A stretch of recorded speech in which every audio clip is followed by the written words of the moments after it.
Mr. Sam Olisa joins us now. He's an economist. Thank you for coming on this morning. Thank you very much. Well, taking a look at this 2013 budget proposal, which is supposed to be a slice of the medium-term expenditure framework for 2013 to 15, as presented by the president yesterday, 4.9 trillion, that's what they propose. Yeah. But taking a look at this, I mean, you've seen this through. But general expectation is people don't some don't expect much, but from your perspective, having seen that, what strikes out for you? Yes, budget is annual ritual.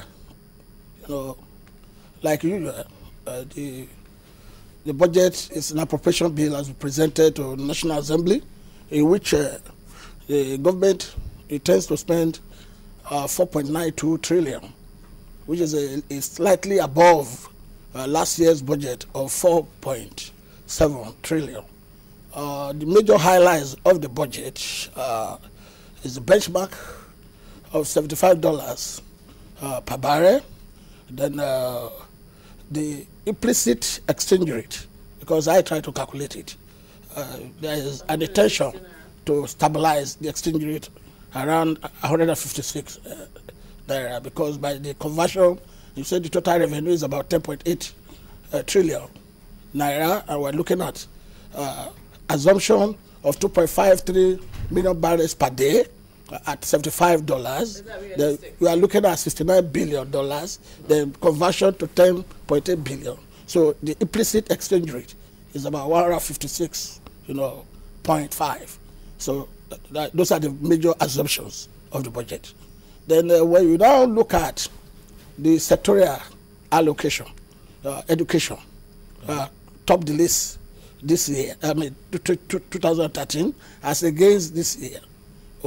But then, if you go back to last year, you saw that this same education, people are now saying, oh, the government is giving priority to education. It was 400 billion, excluding what I can call some other sources of fund. So there's nothing special in allocating. If last year, if education had about 400 billion, so this year is 426. So there's no significant difference. And even that 400 billion excluded PT, that's Petroleum Trust Development Fund, and UBEC. So by the time you add the PTFD and that UBEC, you see that education in 2012 is higher than what is being provided in 2013. As usual, defense, police, or what we call security, which was almost 1 trillion last year, topped the list. By the time you combine those two, you are talking of 668.5 billion, which is about 13.6%, it's a chunk. And I think that is as a result of the challenges we are facing. Then when you move on further, you see that health sector, 279.2 billion, about 5.6%. Agriculture had, what will have been considered as the backbone of our economy, had just only 81.4 billion. You expected more? Yeah, I expected more because of the flood, the present situation, and the food security we're talking about. So expected more in agriculture, not only to say for the long term, but also for the short term. Yeah, we're all aware that presently there is flood in most part of the country where the food being produced. So, and in addition to that, the government is also raising the duty on rice by 10% to discourage importation, to encourage local production. But you do that when there's food insecurity. I understand the policy is to stop importation by January. We know that by 2015. Okay. That's the policy. You see, this government, now there are the right things they are doing in budgeting now, is that they're having strategic and rolling plan. They are connecting the years together. You don't budget for only 1 year. You anticipate the following year and the upper year. Maybe 3 years strategic budgeting or rolling plan, they will begin to roll it out yearly. So the government has anticipated by 2015, we should no more be importing rice. But taking cognizance of what happens presently, that there is flood. So I think that has been, that policy has to be looked at. The National Assembly have to, because it's a proposal, so the National Assembly is still going to consider it. So these are the salient points. But things that government has done right, which we have to commend. One, the timing. I think for the first time, since 1999, budget is coming up at the right time as provided by the Constitution, so that the appropriation bill will be looked at by the National Assembly so that the implementation can begin on first day of the year. I think that is, I applaud that. Okay, go ahead. There's a situation here where the legislators are worried about the implementation of the 2012 budget. Now, with the presentation of the 2013 budget, do you think there's likely to be a face-off between the two, the executive and the legislature, as regards the 2012 and the 2013? Do you think they'll go ahead to look at the 2013 when the 2012 is not yet done? I think there shouldn't be any face-off because when you have accrued this responsibility, you should look at it. The only area I think that will be face-off is that if the legislators don't get their own due, what they're supposed to get this year. Their own due. I mean, yes, that is, they'll be complaining about the payment of their allowances, which has been budgeted for 2012. Is it that it's too small or it's not? Not only small, not in that regard, but the timely receipt. Okay, so you think if that is taken care of, yes, they can just look over the 2012 and go to 2013? They'll go ahead. Definitely, we all know that.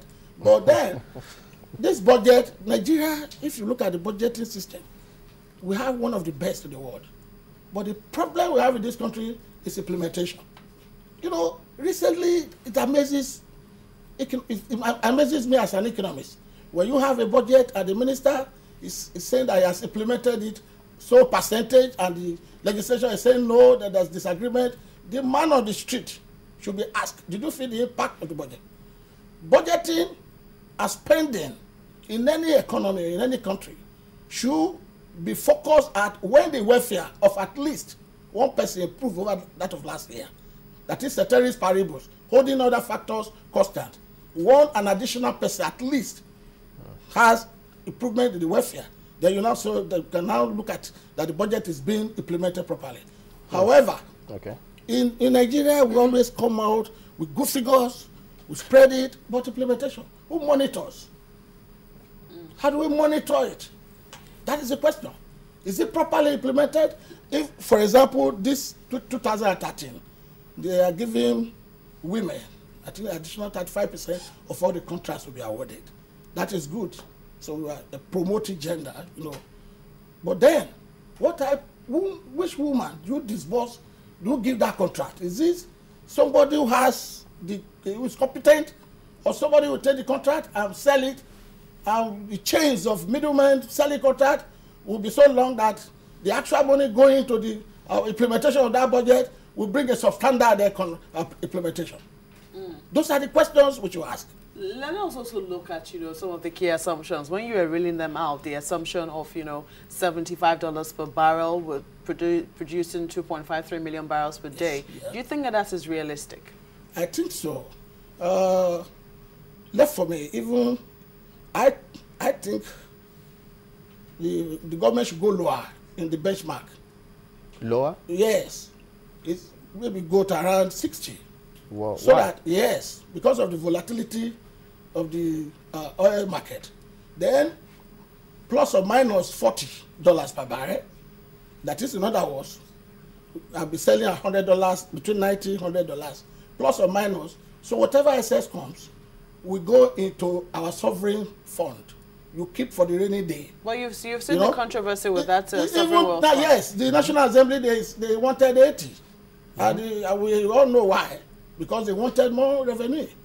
But we're talking of the future of this nation.